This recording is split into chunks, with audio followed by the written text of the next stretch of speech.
3 jam sebelum akad nikah. Calon suamiku berbisik. Kalau kamu mau melanjutkan pernikahan ini, serahkan semua tabunganmu, belikan aku mobil dan rumah. Kalau tidak, pernikahan kita batal.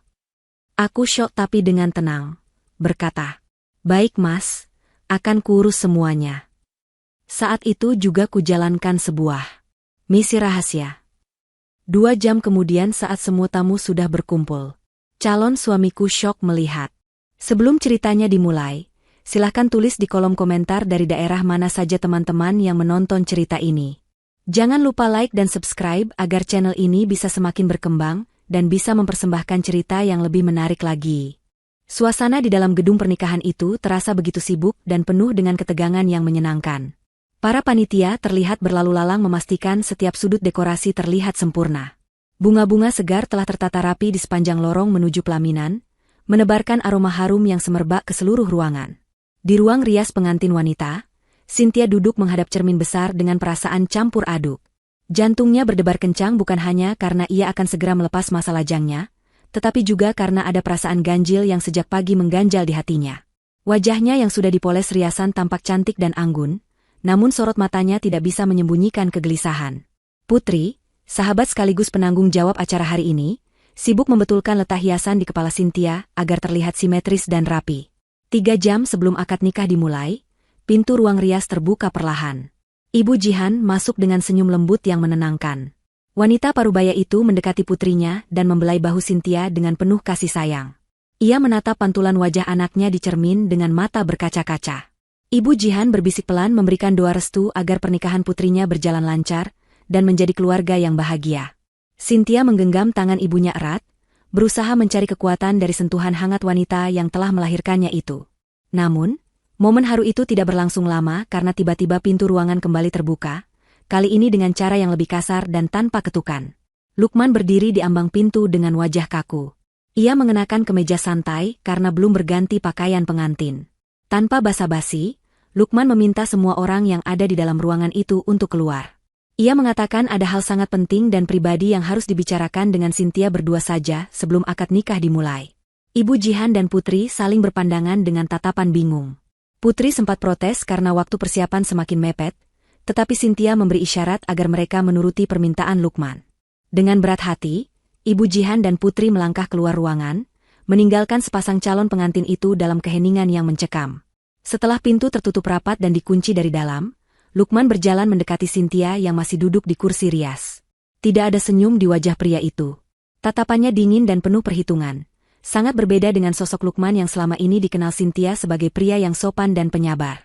Lukman berdiri tepat di samping Cynthia, lalu membungkuk sedikit untuk membisikkan sesuatu tepat di telinga calon istrinya. Suaranya rendah, namun setiap kata yang diucapkannya terdengar sangat jelas dan tajam seperti sembilu yang menyayat hati. Lukman berkata bahwa jika Cynthia ingin pernikahan ini tetap berlanjut, ia harus menyerahkan seluruh tabungan pribadinya saat itu juga. Tidak hanya itu, Lukman juga menuntut agar Cynthia membelikan sebuah mobil mewah dan 1 unit rumah atas nama Lukman sebelum akad nikah diucapkan. Lukman menegaskan bahwa itu adalah syarat mutlak. Jika Cynthia menolak atau tidak bisa memenuhinya dalam waktu 1 jam ke depan, Lukman mengancam akan pergi meninggalkan gedung pernikahan dan membatalkan semuanya di depan seluruh tamu undangan yang sudah mulai berdatangan. Ia tidak peduli dengan rasa malu yang akan ditanggung oleh keluarga Cynthia. Cynthia terpaku mendengar bisikan itu. Tubuhnya seketika menegang dan darahnya terasa berhenti mengalir. Ia menatap wajah Lukman lewat pantulan cermin, mencari sisa-sisa candaan di sana, berharap ini hanyalah lelucon buruk sebelum pernikahan. Namun, yang ia temukan hanyalah wajah serius yang dipenuhi keserakahan. Lukman menatapnya dengan dagu terangkat, seolah ia memegang kartu as yang bisa menghancurkan hidup Cynthia dalam sekejap. Pria itu tahu betapa pentingnya reputasi keluarga Pak Santoso, ayah Cynthia, dan ia memanfaatkan hal itu sebagai senjata untuk memeras calon istrinya sendiri. Rasa syok menghantam dada Cynthia dengan keras. Ia tidak menyangka pria yang selama 2 tahun ini ia kenal dan ia percayai ternyata menyimpan watak seburuk ini. Bayangan masa depan bahagia yang sempat ia rajut seketika hancur berkeping-keping. Namun, di tengah guncangan hebat itu, logika Cynthia perlahan mulai bekerja. Ia melihat seringai tipis di bibir Lukman, sebuah senyum kemenangan yang prematur. Lukman mengira Cynthia adalah wanita lemah yang akan menangis dan memohon, lalu menuruti segala keinginannya demi menyelamatkan nama baik keluarga. Cynthia menarik napas panjang, berusaha menenangkan detak jantungnya yang menggila. Ia menyadari bahwa menangis tidak akan menyelesaikan masalah. Jika ia menangis sekarang, riasannya akan luntur dan itu hanya akan membuang waktu yang sangat berharga. Dalam hitungan detik, kesedihan di matanya berganti menjadi tatapan dingin yang tajam. Ia mengusir rasa cinta yang tersisa di hatinya, dan menggantinya dengan logika bisnis yang selama ini ia gunakan dalam pekerjaannya. Ia menyadari bahwa ia sedang berhadapan dengan seorang penipu, bukan seorang kekasih. Dengan suara yang sangat tenang dan terkontrol, Cynthia menjawab tantangan itu. Ia menatap mata Lukman dan berkata baiklah. Ia menyanggupi semua permintaan Lukman. Ia berjanji akan mengurus pemindahan dana tabungan dan pembelian aset yang diminta Lukman, saat itu juga melalui aplikasi perbankan digital dan notaris rekanannya. Cynthia meminta Lukman untuk kembali ke ruang tunggu pengantin pria dan bersiap-siap, karena proses administrasi membutuhkan ketenangan. Ia meyakinkan Lukman bahwa sebelum akad dimulai, semua bukti transfer dan dokumen kepemilikan akan dikirimkan ke ponsel Lukman. Lukman tampak terkejut sesaat melihat reaksi Cynthia yang begitu tenang dan penurut. Ia tidak menyangka segalanya akan semudah ini. Senyum lebar merekah di wajahnya. Ia merasa telah menang telak. Ia membayangkan hidup mewah yang akan segera ia nikmati dengan harta Cynthia. Tanpa rasa curiga sedikitpun, Lukman mengelus puncak kepala Cynthia dengan gaya yang dibuat-buat mesra, lalu berbalik badan dan melangkah keluar ruangan dengan langkah ringan yang penuh arogansi. Ia tidak menyadari bahwa di belakangnya, tatapan Cynthia telah berubah menjadi tatapan seorang pemburu yang siap menerkam mangsanya. Segera setelah pintu tertutup dan Lukman menghilang, Cynthia langsung meraih ponselnya yang tergeletak di meja rias. Ia tidak membuka aplikasi perbankan untuk mentransfer uang ke Lukman, melainkan membuka daftar kontak dan mencari sebuah nama yang selama ini selalu ada untuknya dalam situasi apapun. Jari jemarinya bergerak lincah di atas layar ponsel, mengetik pesan singkat namun padat. Ia juga menelepon seseorang dengan nada suara yang tegas dan berwibawa, jauh berbeda dengan nada bicara lembut yang tadi ia tunjukkan pada Lukman. Cynthia menghubungi Putri dan memintanya masuk kembali. Ketika Putri masuk dengan wajah cemas, Cynthia langsung memberikan instruksi spesifik. Ia meminta Putri untuk menghubungi tim keamanan dan memastikan bahwa tidak ada satupun dari keluarga Lukman yang boleh mendekati area administrasi gedung. Cynthia kemudian menelepon ayahnya, Pak Santoso. Dengan suara yang ditekan agar tidak terdengar oleh orang di luar ruangan, Cynthia menceritakan secara singkat apa yang baru saja terjadi. Ia tidak melebih-lebihkan cerita, hanya menyampaikan fakta bahwa Lukman memerasnya. Pak Santoso di ujung telepon terdengar geram, namun Cynthia segera menenangkan ayahnya. Ia mengatakan bahwa ia sudah memiliki rencana. Ia meminta ayahnya untuk tetap tenang dan bersiap di meja akad sesuai jadwal. Cynthia menegaskan bahwa pernikahan akan tetap terjadi, tetapi bukan dengan pria yang bernama Lukman. Pak Santoso yang sangat mempercayai kecerdasan putrinya, akhirnya menyetujui rencana tersebut, meskipun dengan hati yang berat, karena rasa marah pada Lukman. Ia menyerahkan keputusan sepenuhnya pada Cynthia, untuk menyelamatkan harga diri keluarga mereka. Setelah menutup telepon dengan ayahnya, Cynthia melakukan panggilan terakhir yang paling penting. Ia menelepon Fahri. Fahri adalah sahabat masa kecilnya yang juga berprofesi sebagai pengacara perusahaan keluarga Cynthia. Selama ini, Cynthia tahu bahwa Fahri memendam perasaan padanya, namun mereka tidak pernah melewati batas persahabatan. Saat telepon tersambung, Cynthia tidak berbasa-basi. Ia bertanya posisi Fahri dan memintanya datang ke ruangan khusus di belakang gedung yang jarang dilewati orang. Cynthia mengatakan ada misi rahasia yang harus dijalankan sekarang juga. Cynthia bangkit dari duduknya. Ia mengambil jas pengantin pria yang seharusnya dipakai oleh Lukman. Jas itu tergantung rapi di sudut ruangan, masih terbungkus plastik pelindung. Cynthia menatap jas itu dengan tatapan jijik, seolah jas itu telah ternoda oleh niat jahat Lukman. Namun, jas itu adalah kunci dari rencananya. Ia membawa jas itu dan keluar dari ruang rias melalui pintu samping yang terhubung langsung dengan koridor staf, menghindari keramaian tamu dan keluarga yang mungkin melihatnya. Langkah kaki Cynthia terdengar tegas di lorong sepi itu. Tidak ada keraguan sedikit pun di hatinya. Ia tahu bahwa keputusan yang ia ambil ini sangat berisiko, namun membiarkan Lukman menang dan menguasai hidupnya adalah kesalahan yang jauh lebih besar. Ia berjalan menuju ruangan tempat ia berjanji bertemu dengan Fahri. Di dalam kepalanya, skenario pembalasan dendam sudah tersusun rapi bab demi bab. Ia akan memberikan pelajaran yang tidak akan pernah dilupakan oleh Lukman dan keluarganya seumur hidup. Sesampainya di ruangan pertemuan, Cynthia melihat Fahri sudah berdiri di sana dengan wajah bingung namun siap siaga. Fahri mengenakan kemeja batik rapi karena ia memang diundang sebagai tamu. Cynthia masuk dan langsung mengunci pintu. Ia meletakkan jas pengantin itu di atas meja di hadapan Fahri. Tanpa membuang waktu, Cynthia menjelaskan situasinya. Ia menceritakan pemerasan yang dilakukan Lukman dan ancaman pembatalan pernikahan. Wajah Fahri merah pada menahan amarah mendengar sahabat yang dicintainya diperlakukan seperti itu. Cynthia menatap mata Fahri dalam-dalam. Ia bertanya dengan suara bergetar namun penuh harap, apakah Fahri bersedia membantunya menyelamatkan wajah orang tuanya. Ia meminta Fahri untuk menggantikan posisi Lukman di meja akad nanti. Cynthia tahu ini permintaan gila, tapi ia tidak memikirkan orang lain yang lebih pantas dan bisa dipercaya selain Fahri. Fahri terdiam sejenak, menatap jas di depannya dan kemudian menatap wajah Cynthia. Ia melihat ketegaran sekaligus kerapuhan di mata wanita itu. Tanpa ragu, Fahri mengangguk tegas. Ia bersedia melakukan apa saja untuk melindungi kehormatan Cynthia. Di sisi lain gedung yang megah itu, tepatnya di ruang tunggu keluarga pengantin pria, suasana pesta pora prematur sedang berlangsung. Lukman duduk bersandar di sofa empuk dengan kaki disilangkan, wajahnya memancarkan kepuasan yang luar biasa. Di sampingnya duduk Ibu Karlina, ibunya, yang sejak tadi tidak henti-hentinya tersenyum lebar. Mereka berdua baru saja membicarakan keberhasilan Lukman menekan Cynthia. Bagi mereka, Cynthia hanyalah tambang emas berjalan yang bodoh, karena terlalu mencintai Lukman. Ibu Karlina memuji kecerdikan anaknya yang berani mengambil langkah drastis di detik-detik terakhir. Ibu Karlina membayangkan deretan perhiasan dan tas bermerek yang akan segera ia beli setelah dana dari Cynthia cair. Ia sudah lama mengincar gaya hidup sosialita yang selama ini hanya bisa ia tonton di televisi. Lukman dengan sombong mengatakan bahwa Cynthia tidak punya pilihan lain selain menuruti kemauannya. Ia yakin sekali bahwa keluarga Pak Santoso yang terpandang tidak akan mau menanggung malu akibat batal nikah. Ketakutan akan aib adalah senjata utama mereka. Lukman bahkan sudah merencanakan untuk menjual mobil yang akan dibelikan Cynthia nanti, dan menukarnya dengan uang tunai untuk membayar utang-utang judinya yang menumpuk. Tiba-tiba ponsel Lukman berbunyi. Ada notifikasi masuk. Jantung Lukman berdegup kencang penuh antisipasi. Ia segera membuka layar ponselnya dan melihat sebuah pesan dari Cynthia. Pesan itu berisi lampiran dokumen digital yang terlihat seperti bukti transfer dan surat perjanjian aset. Cynthia juga mengirimkan pesan teks yang mengatakan bahwa proses sedang berjalan dan bukti fisik akan diserahkan setelah akad karena notaris sedang dalam perjalanan. Lukman tertawa renyah. Ia memperlihatkan layar ponselnya pada ibunya.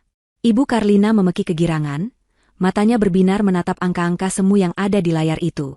Mereka begitu terbuai oleh keserakahan, hingga tidak memeriksa detail dokumen itu dengan teliti.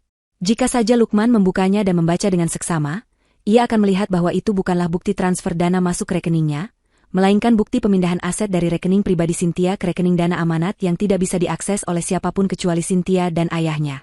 Dokumen rumah dan mobil yang dilampirkan pun hanyalah draft pengajuan, bukan sertifikat kepemilikan yang sah. Namun, arogansi telah membutakan mata dan logika mereka. Mereka merasa sudah menang telak di atas angin. Sementara itu, di ruangan tersembunyi, Fahri sedang mengenakan jas pengantin yang dibawa oleh Cynthia. Ajaibnya, ukuran jas itu pas di tubuh Fahri yang tegap. Seolah-olah jas itu memang ditakdirkan untuknya, bukan untuk Lukman. Cynthia membantu merapikan dasi Fahri. Tangan Cynthia sedikit gemetar saat menyentuh kerah kemeja Fahri. Ada rasa bersalah yang menyelinap di hatinya, karena menyeret Fahri ke dalam sandiwara ini. Namun, Fahri menatapnya dengan lembut dan meyakinkan Cynthia bahwa ia melakukan ini dengan tulus, bukan karena terpaksa. Fahri bertanya sekali lagi apakah Cynthia yakin dengan keputusan ini. Ia mengingatkan bahwa setelah akad terucap, tidak ada jalan kembali. Pernikahan ini akan sah secara agama dan negara. Cynthia mengangguk mantap. Ia mengatakan bahwa ia lebih rela menghabiskan sisa hidupnya belajar mencintai pria, baik seperti Fahri daripada hidup satu detik pun dengan penipu seperti Lukman. Jawaban itu membuat hati Fahri menghangat. Ia berjanji dalam hati akan menjadi suami yang baik, dan tidak akan pernah mengecewakan kepercayaan yang diberikan Cynthia dan keluarganya. Setelah Fahri siap, Cynthia memanggil Putri untuk masuk ke ruangan itu. Putri terbelalak kaget melihat Fahri yang mengenakan jas pengantin. Cynthia segera menjelaskan situasinya dengan cepat dan tegas. Awalnya Putri syok, namun setelah mendengar kebusukan Lukman, kemarahannya meledak. Sebagai sahabat, Putri langsung mendukung penuh rencana Cynthia.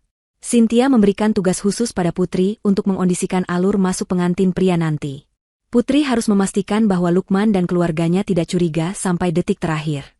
Kembali ke ruang tunggu keluarga Lukman, waktu terus berjalan mendekati jam akad. Lukman mulai gelisah karena jas pengantinnya belum juga datang. Ia memanggil salah satu panitia yang lewat, dan membentak-bentak menanyakan di mana jasnya. Panitia yang sudah di-briefing oleh Putri menjawab dengan sopan namun gugup, bahwa jas tersebut sedang disetrika ulang, karena tadi terkena noda sedikit saat dibawa. Alasan itu sebenarnya tidak masuk akal. Namun Lukman yang sedang merasa menjadi raja sehari tidak terlalu memikirkannya. Ia hanya mendengus kesal dan memerintahkan agar jas itu segera diantar. Cynthia mengirimkan pesan lagi kepada Lukman. Ia mengatakan bahwa sebagai kompensasi atas keterlambatan jas dan demi kenyamanan keluarga Lukman, panitia akan memindahkan Lukman dan keluarganya ke ruang tunggu VVIP yang lebih eksklusif. Cynthia beralasan bahwa di ruang tunggu biasa terlalu bising dan banyak orang lewat. Lukman merasa semakin diistimewakan. Ia berpikir bahwa Cynthia benar-benar takut kehilangan dirinya, hingga memberikan pelayanan ekstra seperti ini. Tanpa curiga, Lukman mengajak ibunya dan rombongan keluarga intinya untuk mengikuti arahan panitia menuju ruangan baru tersebut. Putri memimpin rombongan keluarga Lukman menuju sayap kiri gedung yang letaknya agak jauh dari aula utama tempat akad nikah akan dilaksanakan. Ruangan yang dituju memang sangat mewah. Di dalamnya sudah tersedia berbagai macam hidangan lezat, sofa kulit yang nyaman, dan sebuah televisi layar datar yang besar. Putri mempersilakan mereka masuk dan menikmati fasilitas tersebut, sembari menunggu panggilan untuk prosesi akad.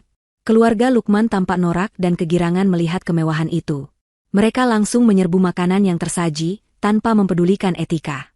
Setelah semua keluarga inti Lukman masuk, Putri perlahan mundur keluar ruangan. Ia tersenyum manis pada Lukman dan berkata bahwa ia akan menjemput mereka 10 menit lagi saat persiapan di aula sudah selesai. Lukman mengibaskan tangannya dengan gaya bos menyuruh Putri pergi. Begitu Putri keluar, ia menutup pintu ruangan itu dengan rapat. Dengan gerakan cepat dan tanpa suara, Putri memutar kunci pintu dari luar. Ia memastikan pintu itu terkunci dengan kuat. Untuk keamanan tambahan, ia memberi isyarat pada 2 orang petugas keamanan bertubuh kekar untuk berjaga di depan pintu tersebut, memastikan tidak ada yang bisa keluar tanpa izin.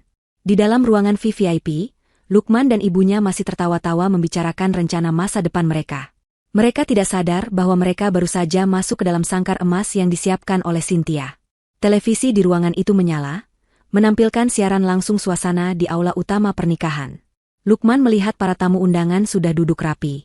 Ia melihat penghulu dan Pak Santoso sudah duduk di meja akad. Ia berkomentar pada ibunya bahwa sebentar lagi ia akan masuk ke sana dan menjadi bintang utama. Ia merapikan rambutnya di cermin, merasa dirinya adalah pria paling beruntung dan paling cerdik di dunia. Sementara itu, di aula utama, ketegangan mulai terasa. Pak Santoso duduk dengan wajah tegang namun penuh tekad. Ibu Jihan duduk di belakangnya, terus berdoa tanpa henti.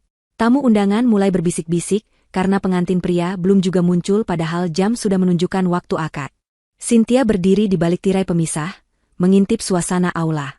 Jantungnya berdebar kencang, tapi bukan karena takut, melainkan karena adrenalin yang memuncak. Ia tahu sebentar lagi pertunjukan yang sebenarnya akan dimulai. Fahri berdiri di sisi lain pintu masuk aula, tersembunyi dari pandangan tamu. Ia menarik napas panjang, menyiapkan mentalnya. Ia tahu bahwa begitu ia melangkah masuk, hidupnya akan berubah selamanya. Ia akan mengambil tanggung jawab besar untuk melindungi dan membahagiakan Cynthia.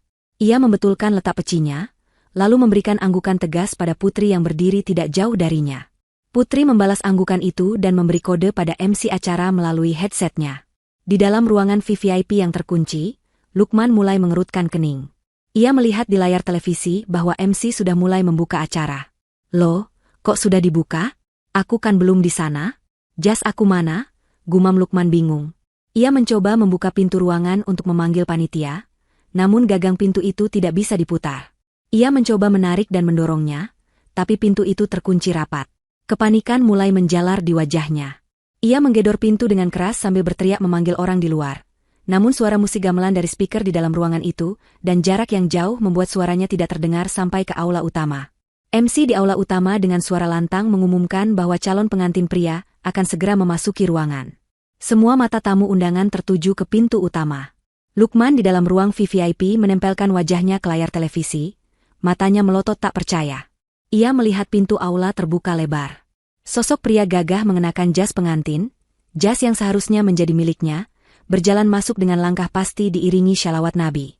Kamera menyorot wajah pria itu dari samping, dan meskipun tertutup sedikit oleh kerumunan, Lukman mengenali postur tubuh itu. Itu bukan dirinya. Itu orang lain. Kepanikan berubah menjadi kemarahan yang meledak-ledak di dalam ruang VVIP. Ibu Karlina menjerit histeris bertanya apa yang terjadi. Lukman menendang pintu sekuat tenaga, menyadari bahwa ada sesuatu yang sangat salah. Ia baru sadar bahwa ia telah dipermainkan. "Buka! Buka pintunya!" teriak Lukman seperti orang gila. Namun di luar, dua satpam hanya berdiri tegak dengan wajah datar, menjalankan perintah Cynthia untuk tidak membuka pintu itu sampai ada instruksi selanjutnya. Di layar televisi, Lukman melihat pria pengganti itu duduk di hadapan Pak Santoso, mengambil posisi yang seharusnya menjadi miliknya untuk menguasai harta Cynthia. Langkah kaki Fahri terasa berat namun mantap saat ia menyusuri karpet merah yang membentang menuju meja akad. Di kiri dan kanannya, ratusan pasang mata menatap dengan penuh tanda tanya. Bisik-bisik mulai terdengar berdengung seperti lebah di antara para tamu undangan. Mereka yang mengenal keluarga Pak Santoso tentu mengenali wajah Fahri, sang pengacara muda yang sering terlihat mendampingi urusan bisnis keluarga itu, namun mereka bingung mengapa Fahri yang mengenakan jas pengantin, bukan Lukman. Fahri berusaha mengabaikan semua suara sumbang itu. Fokusnya hanya satu, yaitu meja kayu jati di ujung ruangan tempat Pak Santoso dan penghulu sudah menunggu. Di dalam dadanya, jantung Fahri berdegup kencang seolah ingin melompat keluar dari rusuknya. Ia sadar betul bahwa apa yang dilakukannya saat ini adalah sebuah kegilaan, sebuah pertaruhan besar yang mempertaruhkan nama baiknya dan juga masa depannya. Namun, bayangan wajah Cynthia yang sembab dan tatapan memohon wanita itu, beberapa menit lalu di ruang belakang membuat keraguannya sirna seketika. Fahri telah mencintai Cynthia dalam diam selama bertahun-tahun, memendam perasaan itu rapat-rapat karena menghormati pilihan Cynthia yang memilih Lukman. Hari ini, takdir seolah memutar roda kehidupan dengan cara yang paling tidak terduga, memberinya kesempatan untuk melindungi wanita yang dicintainya, bukan sebagai sahabat, melainkan sebagai suami. Sesampainya di meja akad, Fahri membungkuk hormat kepada Pak Santoso dan para saksi. Ia melihat gurat kelelahan dan ketegangan yang amat sangat di wajah ayah Cynthia itu. Namun, saat mata mereka bertemu, Pak Santoso memberikan anggukan kecil yang syarat akan makna. Ada sorot terima kasih yang begitu dalam terpancar dari mata tua itu, seolah menyerahkan harta paling berharga dalam hidupnya ke tangan orang yang akhirnya ia percayai sepenuhnya. Pak Santoso tahu betul siapa Fahri. Ia tahu integritas pemuda ini, dedikasinya, dan kesetiaannya pada keluarga mereka. Jika harus memilih antara Lukman yang baru dikenalnya 2 tahun terakhir dengan Fahri yang sudah ia anggap seperti anak sendiri, hati kecil Pak Santoso sebenarnya selalu condong pada Fahri. Tragedi hari ini, meskipun menyakitkan, seolah menjadi jalan pembuka bagi doa-doa diam Pak Santoso yang selama ini berharap putrinya mendapatkan pendamping terbaik. Fahri duduk perlahan, merapikan jasnya, dan menarik napas panjang untuk menenangkan saraf-sarafnya yang tegang. Aroma melati yang menghias meja akad menusuk hidungnya, memberikan sedikit ketenangan di tengah badai emosi yang berkecamuk. Sementara itu, di sebuah ruangan khusus yang terhubung dengan aula utama melalui jendela kaca satu arah, Cynthia berdiri mematung memperhatikan prosesi itu. Tangannya mencengkeram erat tirai beludru, buku-buku jarinya memutih. Ia melihat punggung Fahri yang tegap duduk di hadapan ayahnya. Perasaan bersalah kembali menyelinap di hatinya. Ia merasa egois karena telah menyeret Fahri ke dalam kekacauan hidupnya. Cynthia bertanya-tanya dalam hati, apakah adil menjadikan Fahri sebagai tameng untuk menutupi aib yang disebabkan oleh Lukman? Namun, Cynthia segera menepis pikiran itu. Ia berjanji pada dirinya sendiri, bahwa ia akan menghabiskan seumur hidupnya untuk menebus kebaikan Fahri. Ia akan belajar mencintai pria itu dengan tulus, melayaninya dengan sebaik-baiknya, dan menjadi istri yang taat. Ini bukan lagi sekadar sandiwara balas dendam, ini adalah awal dari komitmen suci yang tidak boleh ia permainkan. Cynthia menatap layar ponselnya sekilas, memastikan bahwa bom waktu untuk Lukman sudah terpasang dengan sempurna. Ia ingin memastikan bahwa kehancuran Lukman akan terjadi beriringan dengan kebahagiaan barunya. Kembali ke meja akad, penghulu mulai memeriksa berkas-berkas administrasi. Ada sedikit kebingungan di wajah petugas KUA tersebut, melihat perubahan nama pengantin pria yang mendadak.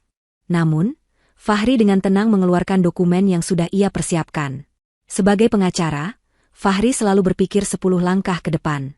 Saat Cynthia memintanya menjadi pengantin pengganti, Fahri segera menghubungi rekannya di dinas terkait untuk mengurus perubahan data darurat dengan alasan masalah teknis yang tidak terduga. Surat dispensasi dan perubahan data itu, ia serahkan kepada penghulu dengan sikap profesional yang meyakinkan. Penghulu itu menatap Pak Santoso meminta konfirmasi. Pak Santoso dengan tegas menyatakan bahwa perubahan ini adalah kehendak keluarga dan sah secara hukum maupun agama. Ketegasan suara Pak Santoso membungkam keraguan penghulu dan para saksi. Suasana hening mencekam menyelimuti ruangan. Semua orang menahan napas, menunggu momen sakral yang akan segera terjadi. Tidak ada lagi musik gamelan, tidak ada lagi suara obrolan. Hanya suara pendingin ruangan dan detak jam dinding yang terdengar mengiringi detik-detik bersejarah itu. Fahri menjabat tangan Pak Santoso dengan erat. Telapak tangan mereka saling menggenggam, menyalurkan energi dan tanggung jawab. Tangan Pak Santoso terasa dingin dan sedikit gemetar, namun genggamannya kuat, menyiratkan permohonan agar Fahri menjaga putrinya dan tidak menyakitinya seperti yang dilakukan Lukman. Fahri membalas genggaman itu dengan tak kalah erat, seolah ingin mentransfer keyakinan bahwa ia siap menjadi garda terdepan pelindung Cynthia. Di dalam benaknya, Fahri mengucapkan sumpah pribadinya kepada Tuhan, bahwa ia tidak akan pernah membiarkan air mata kesedihan menetes lagi di pipi Cynthia. Ia menerima takdir ini bukan sebagai beban, melainkan sebagai anugerah terindah yang harus ia jaga sampai mati. Di sudut ruangan, Ibu Jihan menangis haru. Ia tahu betul duduk perkaranya, karena Cynthia sempat berbisik padanya sebelum acara dimulai. Tangisan Ibu Jihan bukanlah tangisan kesedihan, melainkan tangisan kelegaan karena putrinya terlepas dari jeratan pria serakah seperti Lukman dan jatuh ke pelukan pria sebaik Fahri. Para tamu undangan yang tidak tahu apa-apa masih saling pandang dengan bingung. Desas-desus mulai menyebar liar. Ada yang mengira Lukman sakit mendadak, ada yang mengira Lukman kabur, bahkan ada yang berspekulasi bahwa ini adalah perjodohan yang dipaksakan. Namun, mereka semua sepakat pada satu hal. Pengantin pria yang duduk di sana terlihat jauh lebih berwibawa dan serasi dengan aura keluarga Pak Santoso dibandingkan Lukman yang selama ini mereka kenal agak selengean dan kurang tata krama. Aura kepemimpinan Fahri terpancar jelas, membuat siapapun yang melihatnya merasa segan. Tanpa sadar, para tamu mulai mendoakan kebaikan bagi pasangan ini, seolah melupakan keberadaan Lukman yang seharusnya ada di sana. Alam semesta sepertinya merestui pergantian ini, menyusun ulang kepingan takdir yang sempat salah tempat menjadi sebuah gambar yang utuh dan indah. Di balik jendela kaca, Cynthia mengusap air mata yang menetes di pipinya, tersenyum tipis melihat punggung pria yang kini menjadi tumpuan harapannya. Kekacauan yang terjadi di ruang VVIP berbanding terbalik dengan kehikmatan di aula utama. Ruangan yang tadinya terasa mewah dan nyaman kini, berubah menjadi penjara yang menyesakan bagi Lukman dan keluarganya. Lukman, yang sudah kehilangan akal sehatnya, terus-menerus menendang pintu kayu jati yang kokoh itu. Keringat dingin bercucuran membasahi kemeja mahalnya. Napasnya memburu, matanya merah menyala menahan amarah dan kepanikan. Ia berteriak memaki-maki nama Cynthia, nama putri, dan nama semua orang yang ia anggap bertanggung jawab atas situasi ini. Namun, dinding ruangan yang kedap suara meredam teriakan itu, sehingga tidak terdengar sama sekali oleh orang-orang di luar. Ibu Karlina, yang duduk lemas di sofa, menangis histeris sambil memegangi dadanya. Ia merasa sesak napas melihat impiannya menjadi orang kaya raya melayang begitu saja di depan mata. Ia menyalahkan Lukman yang dianggapnya kurang waspada, sementara Lukman balik membentak ibunya karena terus merengek dan membuatnya semakin stres. Di tengah kepanikan itu, Lukman teringat kembali pada pesan dan dokumen yang dikirimkan Cynthia. Dengan tangan gemetar, ia merogoh saku celananya dan mengeluarkan ponsel. Ia membuka kembali file yang dikira bukti transfer itu. Kali ini, ia membacanya dengan teliti, kata demi kata, angka demi angka. Matanya membelalak lebar saat menyadari kebodohannya. Tulisan, draft pengalihan dana, terpampang jelas di bagian atas dokumen, dengan stempel besar bertuliskan, belum diotorisasi. Tidak ada uang sepeser pun yang masuk ke rekeningnya. Tidak ada sertifikat rumah yang berpindah tangan. Semua itu hanyalah dokumen mentah yang tidak memiliki kekuatan hukum apapun sebelum ditandatangani basah oleh Cynthia di hadapan notaris. Lukman meraung marah, membanting ponselnya ke lantai hingga layarnya retak. Ia merasa seperti orang paling bodoh di dunia. Ia telah ditipu mentah-mentah oleh wanita yang selama ini ia anggap polos dan penurut. Ibu Karlina yang melihat tingkah anaknya semakin histeris berusaha bangkit dan mendekati pintu. Ia memukul-mukul pintu dengan kepalan tangannya yang penuh cincin emas imitasi, berharap ada pelayan atau siapapun yang lewat dan mendengar mereka. Ia berteriak minta tolong, mengatakan bahwa mereka disekap, bahwa ada kesalahan pahaman, bahwa anaknya adalah pengantin pria yang sah. Namun, upaya itu sia-sia. Putri telah menginstruksikan keamanan untuk mengabaikan suara apapun dari ruangan itu dengan alasan, keluarga pengantin sedang latihan vokal untuk kejutan. Dua satpam yang berjaga di luar hanya saling lirik sambil menahan senyum, menikmati drama yang terjadi di balik pintu tertutup itu. Mereka tahu betul siapa Lukman dan bagaimana kelakuan buruknya selama persiapan pernikahan, sehingga mereka tidak memiliki simpati sedikitpun. Lukman kembali beralih ke layar televisi besar yang menempel di dinding. Pemandangan di layar itu semakin menyiksa batinnya. Ia melihat tangan ayahnya Cynthia masih menggenggam tangan Fahri. Ia melihat bibir Pak Santoso bergerak mengucapkan kalimat ijab. Meskipun tidak ada suara yang keluar dari televisi, karena Lukman sempat melempar remotenya hingga rusak, Ia bisa membaca gerak bibir itu. Saya nikahkan? Kata-kata itu terbayang jelas di benak Lukman, menghantuinya. Itu seharusnya dirinya. Itu seharusnya momen kemenangannya. Ia membayangkan harta Pak Santoso yang melimpah, perusahaan keluarga yang bona fide, dan status sosial yang akan ia dapatkan. Kini, semua itu direbut oleh Fahri, pengacara rendahan yang selama ini selalu ia remehkan. Rasa iri dan dengki membakar hati Lukman hingga menjadi abu. Ia merasa harga dirinya diinjak-injak dengan cara yang paling memalukan. Tidak menyerah, Lukman mencari jalan keluar lain. Ia berlari menuju jendela ruangan itu. Sayangnya, ruangan VVIP itu terletak di lantai 2 gedung dan jendelanya adalah jenis fixed window yang tidak bisa dibuka, terbuat dari kaca tebal yang sulit dipecahkan tanpa alat berat. Lukman melihat ke bawah, ke arah parkiran. Di sana, ia melihat mobil Pajero hitam mengkilap yang tadi dijanjikan Cynthia. Mobil itu terparkir manis dengan pita besar di atasnya. Pemandangan itu seolah mengejeknya. Mobil itu begitu dekat namun begitu jauh. Lukman memukul kaca jendela dengan kursi kecil yang ada di ruangan itu, berharap kacanya pecah. Namun, kaca itu hanya retak sedikit. Kursi itu malah terpental dan mengenai kaki Ibu Karlina, membuat wanita tua itu menjerit kesakitan dan kembali memarahi Lukman. Suasana di dalam ruangan itu benar-benar seperti neraka, penuh dengan umpatan, tangisan, dan kekerasan yang sia-sia.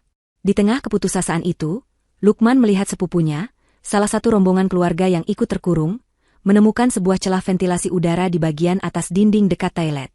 Sepupunya itu berbisik bahwa mungkin mereka bisa mencoba mendobrak plafon toilet untuk mencari jalan keluar ke koridor lain. Lukman melihat secercah harapan. Ia segera memerintahkan sepupunya dan 2 kerabat pria lainnya untuk menyusun meja dan kursi agar bisa mencapai plafon. Mereka bekerja dengan panik, seperti tikus yang terperangkap dalam labirin. Lukman tidak peduli jika harus merusak properti gedung, yang penting ia bisa keluar dan menghentikan pernikahan itu.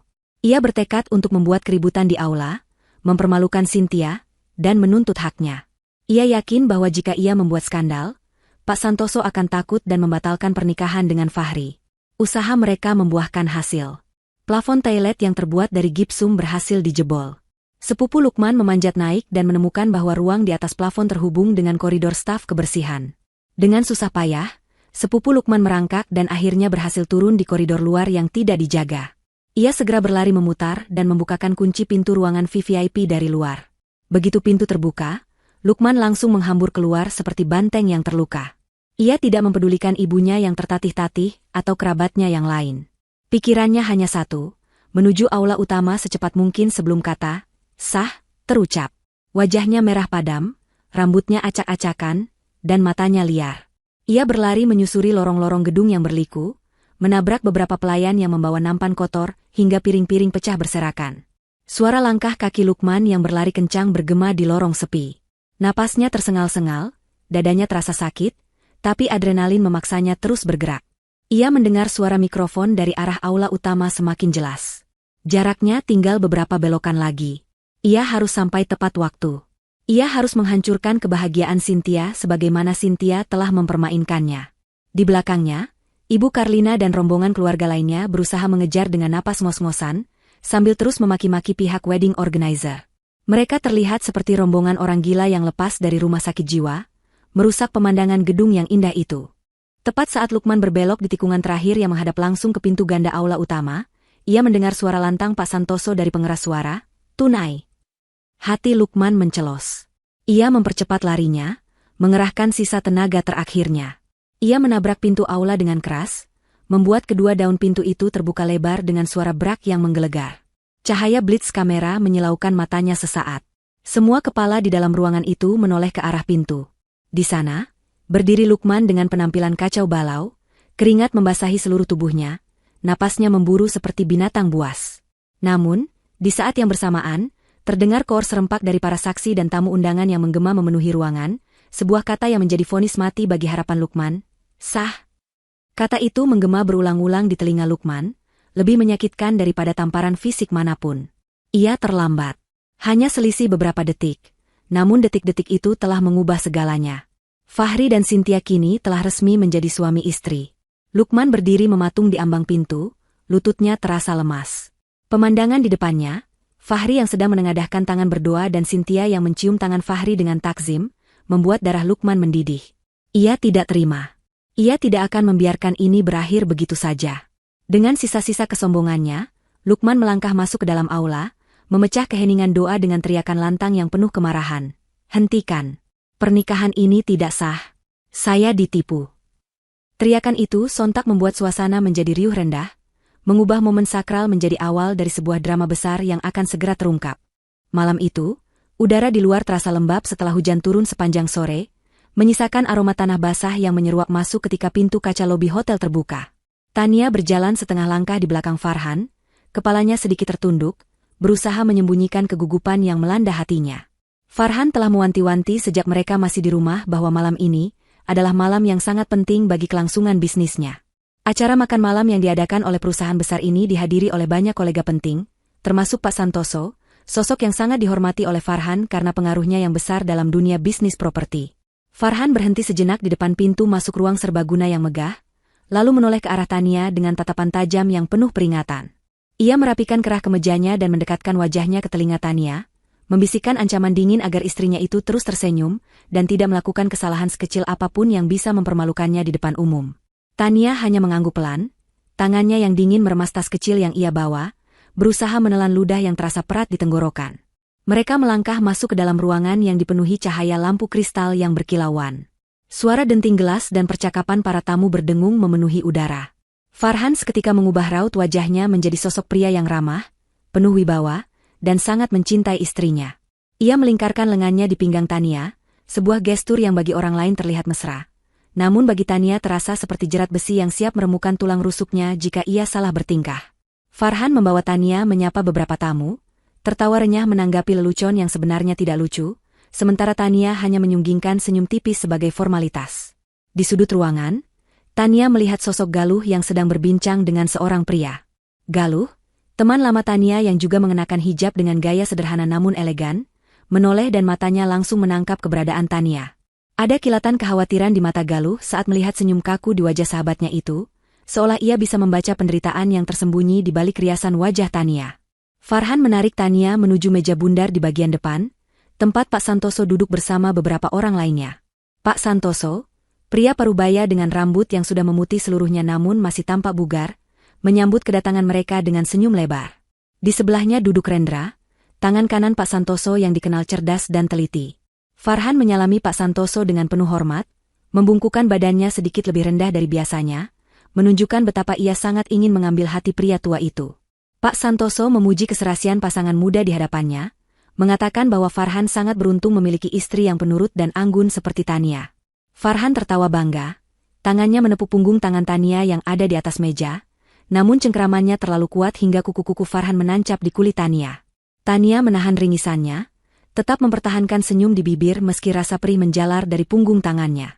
Rendra yang duduk di seberang mereka memperhatikan interaksi itu dengan tatapan menyelidik. Matanya menyipit seolah menangkap ketidakwajaran dalam bahasa tubuh Tania yang kaku. Percakapan di meja itu didominasi oleh urusan bisnis dan proyek-proyek besar yang sedang direncanakan. Farhan berusaha keras mendominasi pembicaraan, memamerkan pencapaian perusahaannya dengan kata-kata yang dilebih-lebihkan. Sesekali ia meminta persetujuan Tania untuk hal-hal sepele, memaksa istrinya mengangguk setuju atas narasi palsu tentang kebahagiaan rumah tangga mereka yang katanya menjadi kunci kesuksesan bisnisnya. Tania merasa muak dengan sandiwara ini, namun ketakutan akan kemarahan Farhan membuatnya terus bermain peran sebagai istri yang patuh. Di tengah pembicaraan, Galuh memberanikan diri mendekat ke meja mereka untuk menyapa Pak Santoso yang ternyata adalah kerabat jauh suaminya. Galuh menyempatkan diri menyapa Tania dan bertanya kabar. Saat Tania hendak menjawab, Farhan dengan cepat memotong pembicaraan, menjawab mewakili istrinya dengan nada yang terdengar sopan namun syarat akan dominasi, mengatakan bahwa Tania sangat bahagia dan sibuk mengurus keperluan rumah tangga sehingga jarang bisa keluar bertemu teman-teman. Galuh terdiam, menatap Tania lekat-lekat, mencoba mengirimkan sinyal dukungan lewat sorot matanya sebelum akhirnya pamit undur diri karena merasa kehadirannya tidak diinginkan oleh Farhan. Situasi semakin tidak nyaman bagi Tania ketika seorang wanita muda yang cantik dan penuh percaya diri bergabung di meja mereka. Wanita itu bernama Jihan, seorang konsultan bisnis yang baru saja kembali dari luar negeri dan sedang bekerja sama dengan perusahaan Pak Santoso. Jihan memiliki aura yang sangat berbeda dengan Tania. Ia lugas, berani, dan tatapannya tajam menggoda. Farhan tampak langsung tertarik dengan cara bicara Jihan yang cerdas dan menantang. Perhatian Farhan beralih sepenuhnya pada Jihan, meninggalkan Tania yang terabaikan di sebelahnya seperti pajangan yang sudah tidak menarik lagi. Farhan tertawa lepas menanggapi candaan Jihan, sebuah tawa yang jarang sekali Tania dengar di rumah. Tania merasa semakin kecil dan tidak berharga. Duduk dia mendengarkan percakapan mereka yang penuh istilah asing. Rendra sesekali mencoba mengajak Tania bicara untuk memecah kecanggungannya, menanyakan hal-hal ringan tentang hobi atau kegiatannya sehari-hari, namun setiap kali Tania hendak menjawab panjang lebar, lirikan tajam dari sudut mata Farhan mematikan keberaniannya, membuatnya hanya menjawab dengan kalimat-kalimat pendek yang terputus-putus. Malam itu terasa sangat panjang bagi Tania. Kakinya mulai terasa pegal karena sepatu hak tinggi yang ia kenakan, dan kepalanya mulai berdenyut karena menahan ketegangan selama berjam-jam. Ketika acara akhirnya selesai dan para tamu mulai berpamitan, Tania menghela napas lega, berharap penderitaan ini segera berakhir. Namun, saat mereka berjalan menuju parkiran mobil, Farhan yang tadinya tersenyum ramah kepada Pak Santoso dan Jihan, seketika mengubah ekspresinya menjadi dingin dan menakutkan begitu pintu mobil tertutup dan mereka hanya berdua. Keheningan di dalam mobil terasa lebih mencekam daripada kebisingan pesta tadi. Farhan tidak langsung menyalakan mesin mobil, ia mencengkeram setir dengan kuat hingga buku-buku jarinya memutih, napasnya terdengar berat dan menderu, tanda bahwa ada badai amarah yang sedang ia tahan dan siap meledak kapan saja. Tania merapatkan tubuhnya ke pintu mobil, memejamkan mata, dan berdoa dalam hati agar perjalanan pulang ini tidak menjadi awal dari mimpi buruk yang baru. Mobil sedan mewah itu melaju membelah jalanan ibu kota yang mulai lengang, namun kecepatan yang dipacu Farhan jauh di atas batas normal.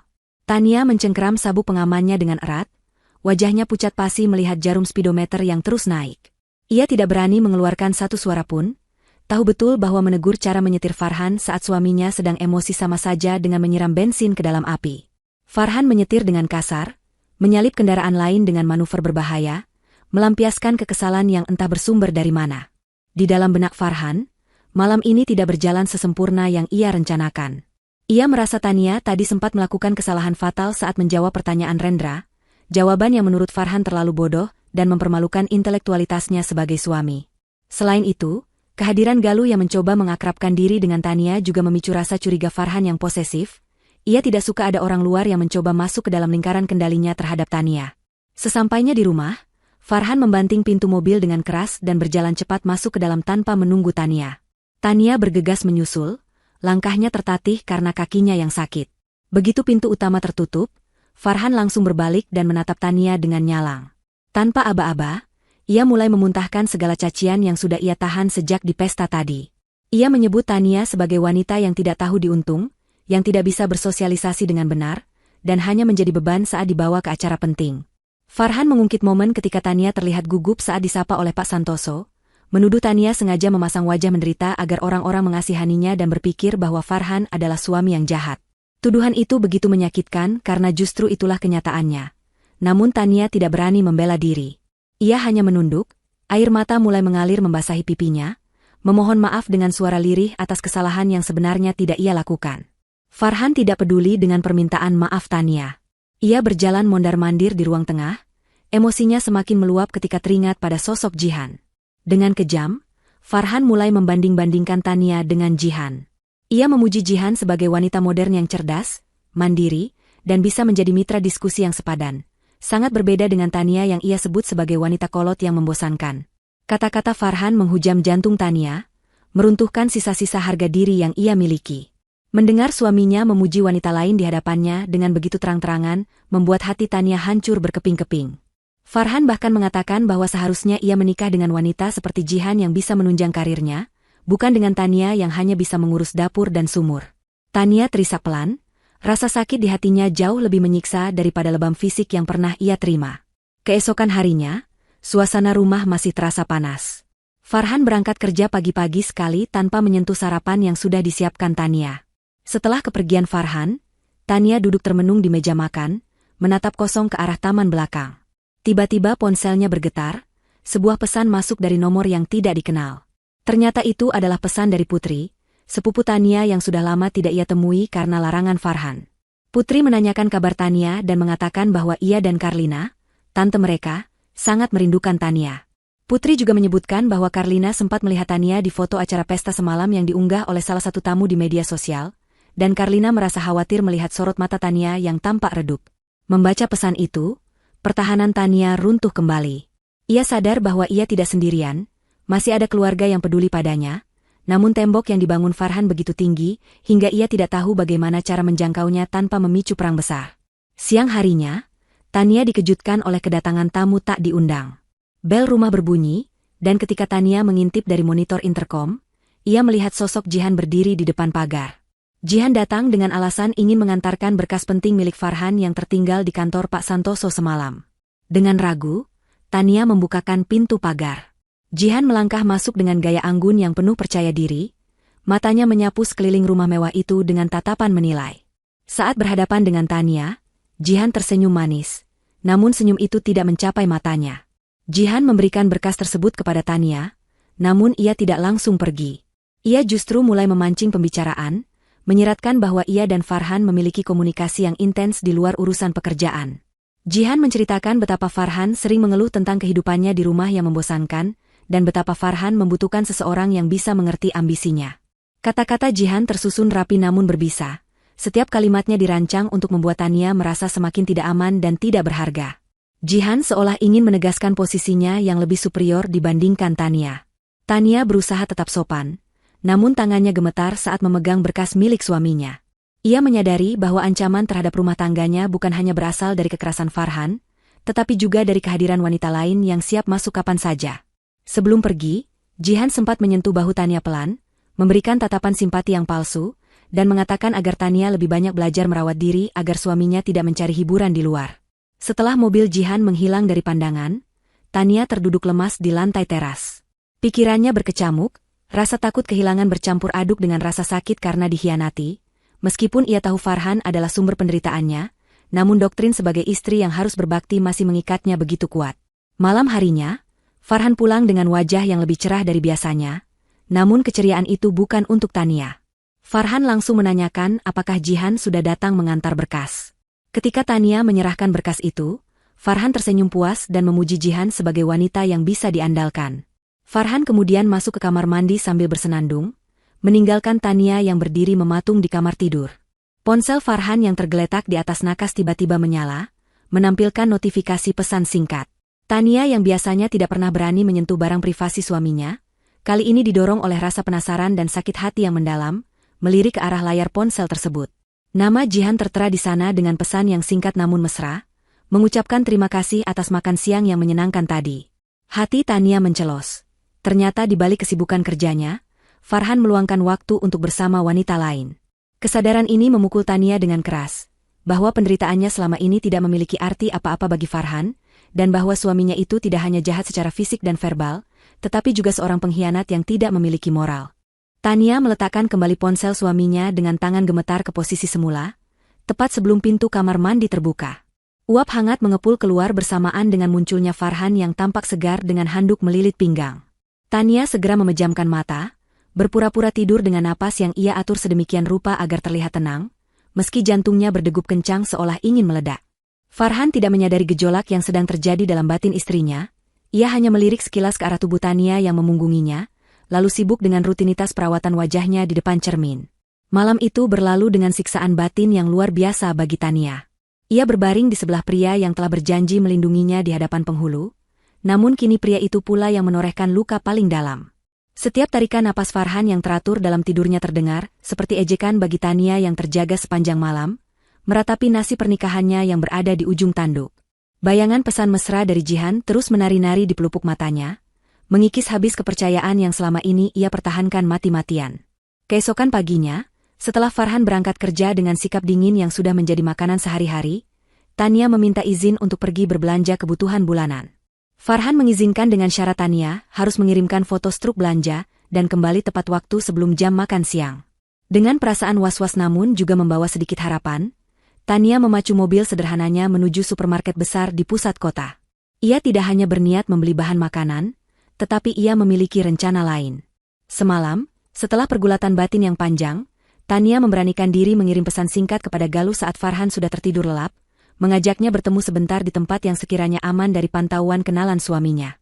Supermarket ini adalah satu-satunya tempat yang terpikirkan oleh Tania, tempat yang cukup ramai dan umum sehingga tidak akan menimbulkan kecurigaan jika mereka terlihat berbincang.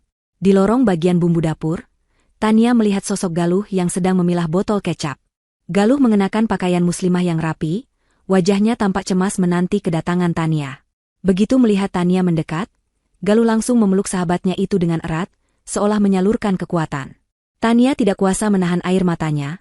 Pertahanannya runtuh di pelukan sahabat lama yang sudah lama tidak ia temui itu. Di sela-sela rak bumbu, dengan suara berbisik agar tidak menarik perhatian pengunjung lain, Tania menceritakan segalanya. Ia menumpahkan cerita tentang kekerasan verbal yang kerap ia terima, tentang isolasi yang dilakukan Farhan, hingga pesan Jihan yang ia lihat semalam.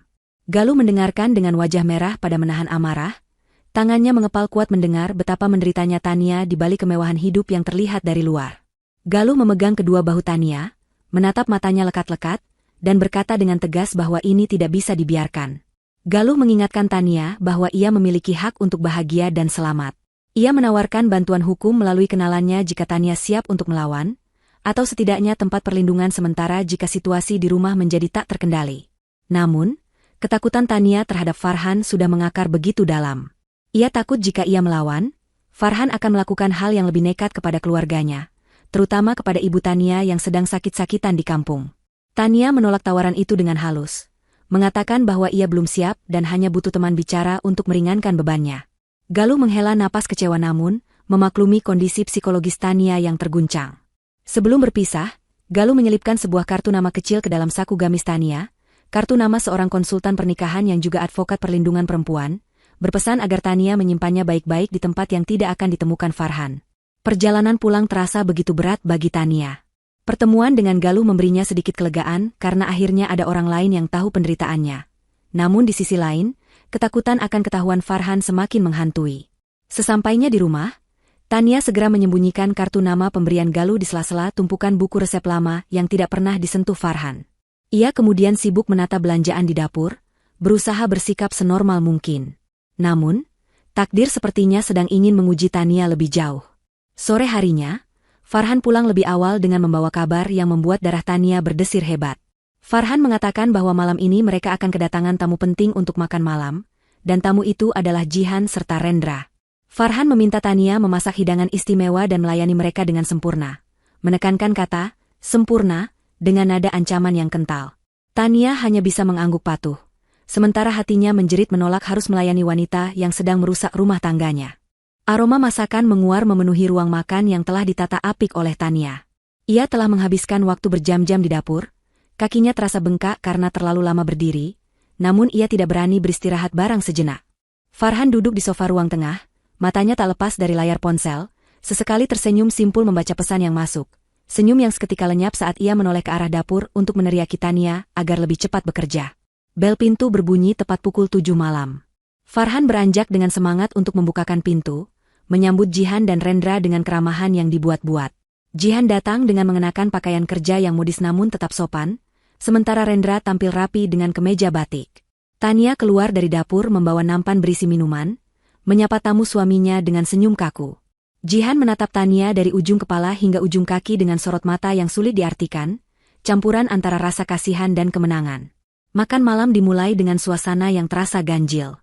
Farhan duduk di ujung meja sebagai tuan rumah, sementara Jihan duduk di sebelah kanannya dan Rendra di sebelah kirinya. Tania duduk di ujung yang lain, berhadapan dengan suaminya, merasa terasing di rumahnya sendiri. Sepanjang makan malam, Farhan dan Jihan mendominasi percakapan. Mereka membahas proyek-proyek besar, tertawa membicarakan rekan kerja, dan saling melempar pujian atas kecerdasan masing-masing. Rendra yang menyadari ketidaknyamanan Tania berusaha melibatkan Tania dalam obrolan, memuji masakan Tania yang menurutnya sangat lezat. Namun, setiap kali Rendra memuji Tania, Farhan langsung menimpali dengan komentar yang merendahkan. Farhan mengatakan bahwa hanya memasaklah satu-satunya keahlian yang Tania miliki, seolah-olah peran Tania sebagai ibu rumah tangga adalah hal yang remeh dan tidak berharga dibandingkan karir cemerlang Jihan. Puncaknya terjadi ketika Jihan dengan sengaja membahas tentang dekorasi rumah. Ia mengomentari pemilihan gorden dan tata letak perabot yang menurutnya terlalu kuno dan tidak mencerminkan selera modern seorang pengusaha sukses seperti Farhan. Bukannya membela selera istrinya, Farhan justru menyetujui pendapat Jihan dengan antusias. Ia bahkan meminta saran Jihan secara langsung untuk merenovasi ulang ruang tamu, mengabaikan fakta bahwa Tania lah yang merancang dekorasi itu dengan penuh cinta di awal pernikahan mereka. Tania merasa seperti ditelanjangi di depan umum, harga dirinya diinjak-injak oleh suami dan selingkuhannya secara bersamaan. Tangannya mencengkeram erat sendok di tangannya, berusaha menahan air mata yang sudah menggenang di pelupuk mata. Rendra tampak semakin tidak nyaman, ia mencoba mengalihkan topik pembicaraan ke hal yang lebih netral. Namun Farhan seolah menikmati momen mempermalukan Tania. Setelah makan malam selesai, Tania membereskan piring kotor ke dapur sementara ketiga orang itu berpindah ke ruang tengah untuk melanjutkan obrolan sambil menikmati kopi. Dari dapur, Tania bisa mendengar gelak tawa mereka yang terdengar begitu menyakitkan. Ia merasa seperti pembantu di rumahnya sendiri, yang hanya dibutuhkan tenaganya namun tidak dianggap keberadaannya. Saat Tania mengantarkan camilan ke ruang tengah, Jihan dengan tidak sengaja menyenggol lengan Tania, membuat nampan yang dipegangnya sedikit miring dan menumpahkan sedikit kopi ke karpet mahal. Suasana seketika hening. Farhan langsung berdiri, matanya melotot penuh amarah. Di depan tamu-tamunya, ia membentak Tania dengan kasar, menyebutnya ceroboh dan tidak becus melakukan hal sederhana. Jihan pura-pura terkejut dan meminta maaf. Mengatakan bahwa itu mungkin salahnya juga, namun nada bicaranya terdengar tidak tulus. Farhan segera menepis permintaan maaf Jihan dan menegaskan bahwa itu murni kesalahan Tania yang lamban dan tidak fokus. Rendra mencoba menenangkan situasi, mengatakan bahwa itu hanya noda kecil yang bisa dibersihkan, namun Farhan sudah terlanjur emosi. Ia mengusir Tania kembali ke dapur dengan kata-kata kasar, menyuruhnya membersihkan kekacauan itu nanti dan tidak perlu keluar lagi sampai tamu pulang. Tania berjalan mundur dengan kepala tertunduk. Air mata akhirnya jatuh membasahi pipinya begitu ia sampai di balik tembok dapur yang dingin. Ia bersandar di dinding, mendekap dadanya yang terasa sesak. Di ruang tengah, ia mendengar Farhan meminta maaf kepada Jihan atas ketidaknyamanan yang disebabkan oleh istrinya yang bodoh. Malam itu, setelah Jihan dan Rendra pulang, neraka yang sebenarnya baru dimulai. Farhan tidak langsung tidur, ia melampiaskan sisa amarahnya kepada Tania. Ia menyalahkan Tania karena dianggap telah mempermalukannya di depan Jihan dan Rendra dengan insiden kopi tumpah tadi. Farhan mencengkeram lengan Tania, mengguncang tubuh istrinya yang lemas, menuntut agar Tania belajar bersikap lebih anggun seperti Jihan. Kata-kata itu terus diulang-ulang seperti mantra yang meracuni pikiran Tania. Farhan membandingkan fisik, kecerdasan, dan sikap Tania dengan Jihan tanpa ampun. Malam itu, Tania tidur di lantai kamar tamu dengan tubuh meringkuk kedinginan, bukan karena suhu udara, melainkan karena dinginnya perlakuan orang yang seharusnya menjadi pelindungnya. Namun, di tengah keputusasaan itu, ingatan tentang kartu nama yang diberikan Galuh kembali muncul, memercikan setitik keberanian di hati Tania yang telah hancur. Ia sadar, ia tidak bisa terus begini. Ia harus mulai memikirkan cara untuk menyelamatkan dirinya sendiri, sebelum Farhan benar-benar menghancurkan kewarasannya. Pagi itu, rumah terasa lebih sunyi dari biasanya setelah badai emosi yang menghantam semalam. Farhan sedang mengemas pakaian ke dalam koper kecil di kamar tidur, sementara Tania membantunya menyiapkan keperluan mandi dengan gerakan yang masih kaku dan waspada. Farhan mengumumkan secara mendadak bahwa ia harus pergi keluar kota selama 3 hari untuk meninjau proyek pembangunan resort baru bersama tim Pak Santoso. Kabar ini bagaikan angin segar bagi Tania, sebuah kesempatan langka untuk bisa bernapas lega tanpa tekanan intimidasi suaminya di dalam rumah. Farhan menegaskan berulang kali agar Tania menjaga rumah dengan benar, dan tidak keluyuran yang tidak perlu. Ia juga mengingatkan dengan nada dingin, bahwa ia akan menelepon ke telepon rumah secara acak, untuk memastikan keberadaan Tania. Tania hanya mengangguk patuh, menyembunyikan rasa lega yang membuncah di dadanya. Setelah mobil jemputan kantor datang, di mana Tania sekilas melihat mobil Jihan juga ikut dalam iring-iringan itu, dan membawa Farhan pergi, Tania segera mengunci pintu pagar dan kembali masuk ke dalam rumah. Tubuhnya merosot di balik pintu, melepaskan napas panjang yang tertahan. Setelah memastikan situasi benar-benar aman, Tania bergegas menuju rak buku di ruang tengah tempat ia menyembunyikan kartu nama pemberian Galuh. Jantungnya berdegup kencang saat jari-jarinya menyentuh kertas kecil itu. Ia menimbang-nimbang sesaat, rasa takut akan ketahuan berperang dengan keinginan kuat untuk menyelamatkan diri. Akhirnya, ia memberanikan diri menghubungi nomor yang tertera di sana, menggunakan ponsel pribadinya yang jarang ia pakai.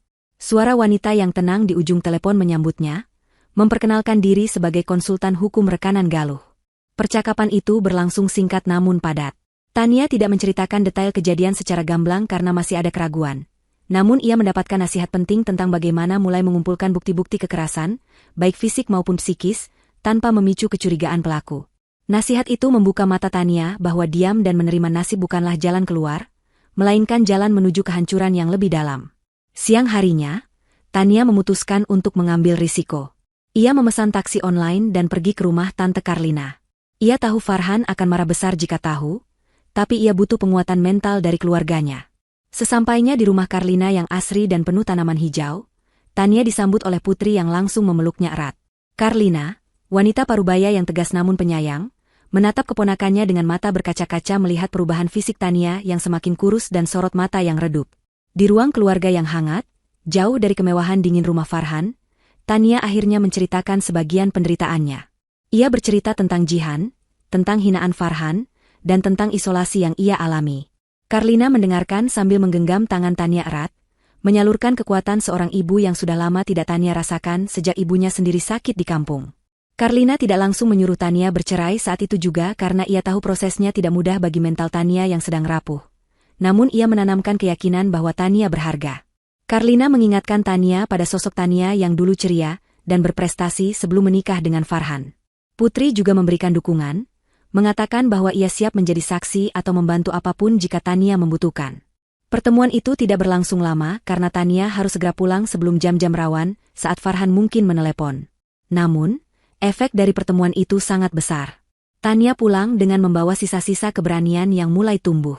Ia menyadari bahwa ia memiliki pasukan di belakangnya, Galuh, Karlina, dan Putri, yang siap menangkapnya jika ia jatuh. Sesampainya di rumah, Tania tidak lagi merasa sebagai korban yang tidak berdaya sepenuhnya. Ia mulai melihat sekeliling rumah itu bukan sebagai penjara, melainkan sebagai medan perang di mana ia harus menyusun strategi untuk memenangkan kembali hidupnya. Sisa hari itu dihabiskan Tania dengan merenung dan menyusun rencana. Ia teringat pesan konsultan hukum untuk mendokumentasikan segalanya. Dengan tangan gemetar namun tekad bulat, Tania berdiri di depan cermin kamar mandi, menyingkap lengan bajunya dan memotret lebam kebiruan sisa cengkeraman Farhan semalam. Ia juga mulai mencatat tanggal-tanggal kejadian kekerasan verbal dan fisik dalam sebuah buku catatan kecil yang kemudian ia sembunyikan di tempat paling tersembunyi di gudang belakang, di dalam kotak peralatan jahit tua yang tidak mungkin disentuh Farhan. Tindakan kecil ini memberikan rasa kontrol kembali pada diri Tania. Ia bukan lagi sekadar objek penderitaan, ia kini adalah pengamat yang sedang mengumpulkan amunisi. Malam itu, Tania tidur sendirian di ranjang besar itu dengan perasaan yang jauh lebih tenang daripada malam-malam sebelumnya. Meskipun bayang-bayang kepulangan Farhan 2 hari lagi tetap menghantui di sudut pikirannya. 3 hari berlalu dengan cepat, dan sore itu Farhan dijadwalkan pulang. Tania telah menyiapkan rumah dalam keadaan sempurna seperti biasa, namun ada yang berbeda dalam sorot matanya. Tidak ada lagi tatapan kosong pasrah, kini ada kewaspadaan yang tajam. Mobil Farhan memasuki halaman rumah menjelang maghrib. Pria itu turun dengan wajah lelah namun terlihat puas, mungkin perjalanan bisnis, atau liburan terselubung, itu berjalan lancar. Tania menyambutnya di depan pintu, mencium tangan suaminya sesuai kewajiban, dan membawakan tas kerjanya masuk. Farhan tidak banyak bicara, ia hanya melempar jasnya ke sofa dan meminta air dingin. Tania melayaninya dengan cekatan, berusaha membaca suasana hati suaminya. Farhan tampak sedang dalam suasana hati yang cukup baik, tidak langsung mencari-cari kesalahan, yang justru membuat Tania semakin curiga tentang apa yang sebenarnya terjadi selama 3 hari belakangan ini. Saat Farhan masuk ke kamar mandi untuk membersihkan diri, Tania mulai membongkar isi koper pakaian kotor Farhan untuk dipisahkan dan dicuci. Aroma parfum wanita yang asing namun familiar tercium samar dari beberapa kemeja Farhan, aroma yang sama dengan yang dipakai Jihan saat makan malam tempo hari. Hati Tania mencelos, namun ia tidak menangis. Rasa sakit itu kini telah bermetamorfosis menjadi rasa muak dan dingin. Tangan Tania meraba saku celana bahan yang dipakai Farhan. Biasanya Farhan sangat teliti mengosongkan saku sebelum menaruh baju di keranjang kotor. Namun mungkin karena kelelahan, ia teledor kali ini. Jari Tania menyentuh secari kertas yang terlipat asal. Ia menariknya keluar dan membukanya perlahan. Itu adalah struk pembayaran dari sebuah restoran mewah di kota tujuan dinas Farhan. Namun yang membuat napas Tania tercekat adalah detail pesanan yang tertera. Makan malam romantis untuk 2 orang dengan pesanan khusus sebotol minuman mahal, dan waktu yang tertera adalah pukul 1 dini hari. Lebih menyakitkan lagi, di bagian bawah struk terdapat tulisan tangan kecil dengan tinta pena, "Thanks for the amazing night, F." Tania mengenali tulisan tangan itu. Itu tulisan tangan yang sama dengan yang ia lihat di berkas-berkas kerja Jihan. Bukti nyata pengkhianatan itu kini berada di telapak tangannya. Bukan sekadar dugaan atau firasat, tapi fakta hitam di atas putih.